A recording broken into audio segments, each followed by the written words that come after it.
الحمد للہ والصلاة والسلام علی سید الانبیاء والمرسلین اللہم صلی علی محمد وعلی آل محمد اللہم رب زدنی علما وزدنی فہما اعوذ باللہ السمیع العلیم من الشیطان الرجیم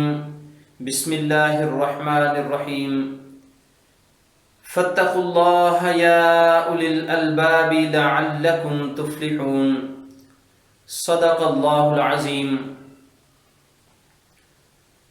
محترم سامعین، ہم دیکھتے ہیں کہ آج ہمارے کردار، اخلاق، افعال، نمازیں پڑھنا، یہ نمازیں پڑھنے کے باوجود، روزہ رکھنے کے باوجود، قربانی کرنے کے باوجود، حتیٰ کہ حج جیسی عظیم نعمت جو اللہ نے ہم کو عطا کی ہے وہ بھی ہم کر کے آ جاتے ہیں، لیکن ان سب کے باوجود ہمارے کردار، ہمارے اخلاق، ہمارے اطوار وہیں کے وہیں رہتے ہیں، ان کے اندر کوئی تبدیلی رونما نہیں ہوتی، ہماری زندگی تبدیل نہیں ہوتی، نہ ہی اس کے اندر کوئی اجتماعی تبدیلی آتی ہے، نہ ہی اس کے اندر کوئی انفرادی تبدیلی ہم پیدا کر سکتے ہیں، بلکہ میرے بھائیوں، ہونا تو یہ چاہیے کہ جب ہم نماز پڑھتے ہیں تو ہم برائی اور بے حیائی کے کاموں سے ہمیں اپنے آپ کو روک لینا چاہیے، ہمیں سود لینے سے باز آ جانا چاہیے۔ جب ہم نماز پڑھیں تو ہمیں کم تولنے سے باز آ جانا چاہیے، لیکن ہم ایسا نہیں کر پاتے۔ ہم روزہ رکھیں تو غریبوں اور مسکینوں اور بے کسوں کے غمخوار بن جائیں، ہم روزہ رکھیں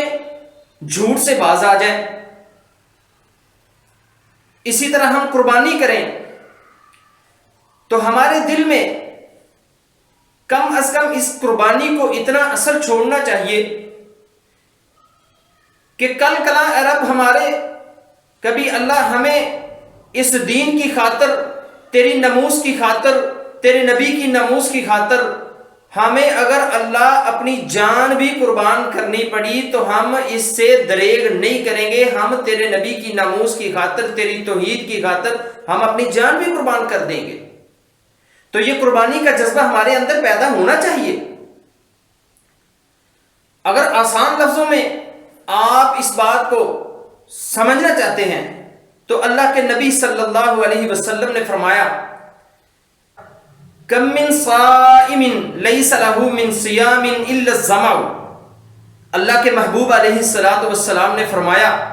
کہ کتنے ہی ایسے روزے دار ہوتے ہیں کہ جن کو سوائے بھوک اور پیاس کے کچھ حاصل نہیں ہوتا۔ تو میرے بھائیوں، ہمیں پتہ چلا کہ صرف بھوکے اور پیاسے رہنے سے روزے کا مقصد حاصل نہیں ہوتا۔ روزے کا مقصد، روزے کا فائدہ ہمیں تب حاصل ہوگا جب ہم اس کے مقصد کو سمجھیں گے۔ تو میرے بھائیوں اور بہنوں، علی حاضر قیاس تمام عبادات کا مقصد صرف ایک ہے، اور وہ ہے میرے بھائیوں صرف تقوی، اللہ کا ڈر جو ہمارے دلوں کے اندر پیدا نہیں ہو رہا ان سب عبادات کے باوجود۔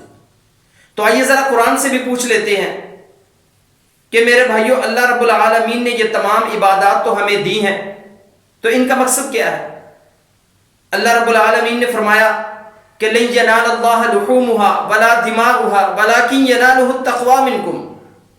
کہ جب تم قربانی کرتے ہو تو نہ تو تمہاری قربانی کا خون مجھے پہنچتا ہے، نہ تمہاری قربانی کا گوشت مجھے پہنچتا ہے، وہ تو تم لوگوں کو کھلا دیتے ہو، خون تم زمین پہ بہا دیتے ہو،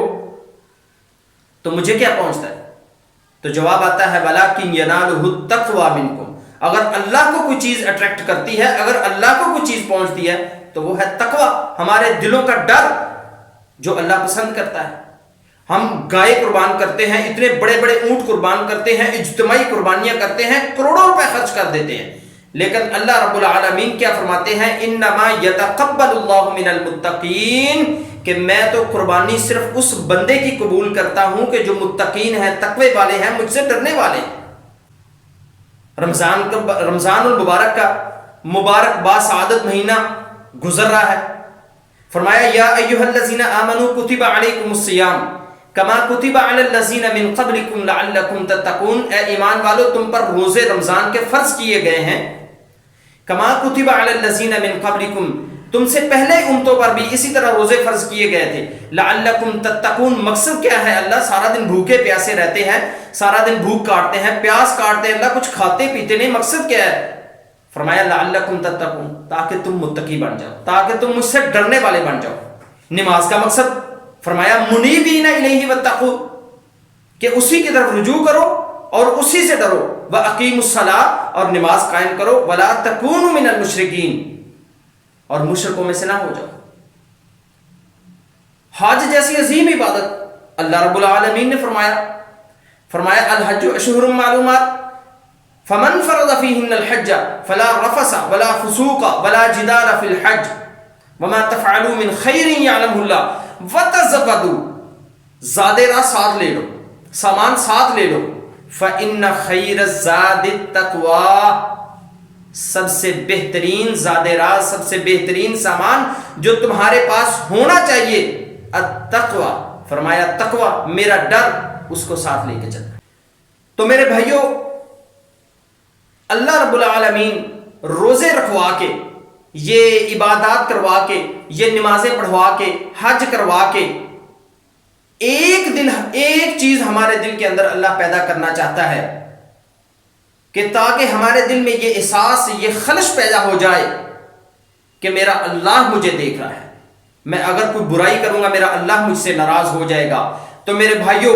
ہر وقت ہمارے دل میں یہ احساس پنہاں ہو جائے کہ جلوت میں، خلوت میں، اندھیرے میں، اجالے میں، بیٹھتے ہوئے، اٹھتے ہوئے، کاروبار میں، شراکت داری میں، میرے بھائیوں رشتہ داری میں، نیکوکاری میں،